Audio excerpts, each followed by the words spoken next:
Okay, I wanted to do a real quick video on cheese smoking with an old grill.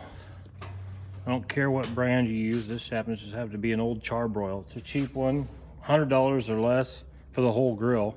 I just took the stand and the guts out of it to use it. Excuse me. I'm using a 6-inch smoking tube.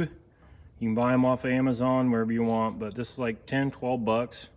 I mean, they're not that expensive. I have a foot-long one too for bigger jobs, but this will run for about 2.5 hours full of, these are pellets, hickory pellets.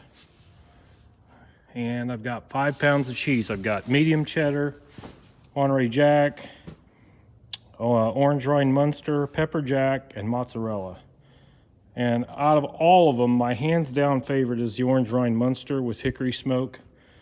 Pepper jack's really good. Well, they're all good. You're like your Swiss, it doesn't smoke as good. Mozzarella's okay. The Monterey Jack, Colby Jack's good. A lot of people like the cheddar. But basically, if you're doing this, you fill up your smoking tube with pellets. I usually stand it on its tail and then fill it with a funnel that I drop the pellets through. Light it with a torch. It'll go out sometimes. You start it back up. And then once it starts flaming good, you blow it out. You want it to smoke. You don't want it to burn. You want it to smoke. As you can see what's doing here. And I love the smoke, but it is a little strong right here in front of the smoker. So anyway, just let it burn. Keep the cheese back away, I don't know, 4 inches, whatever that is, from the tube, because the heat of the tube, once this lid is closed, will melt the cheese if you get it too close. So that's why everything's kind of shoved over here to this way. Anyway, that's all it is. Look, you can see down in there, I took all the guts out. I've got it inside my shop. It will smoke up the shop. It's raining today. It's cold. It's about 35 degrees. And you do want to make sure that it's cooler out.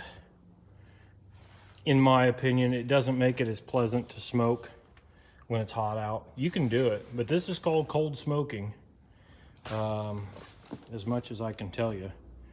We are not cooking the cheese. We're not heating it up. It came straight from the refrigerator I sliced it on the counter. There's 5 pounds in there.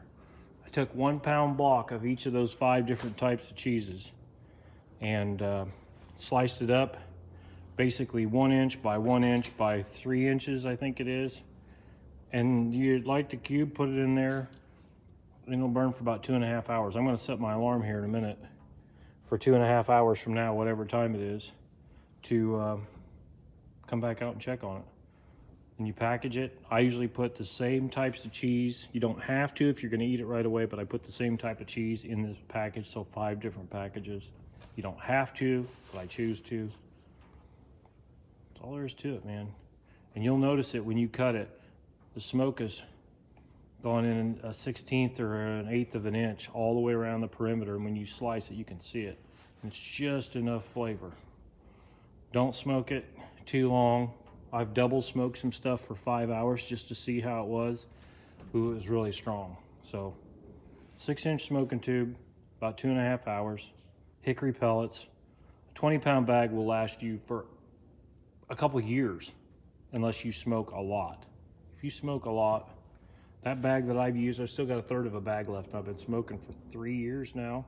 I have used some apple, alder, pecan, cherry for smoking other things than cheese in the big smoker, which is right there. But anyway, and that's got its own add-on, cold smoker. Anyway, it's so much easier just to use an old grill, and it works great. So good luck.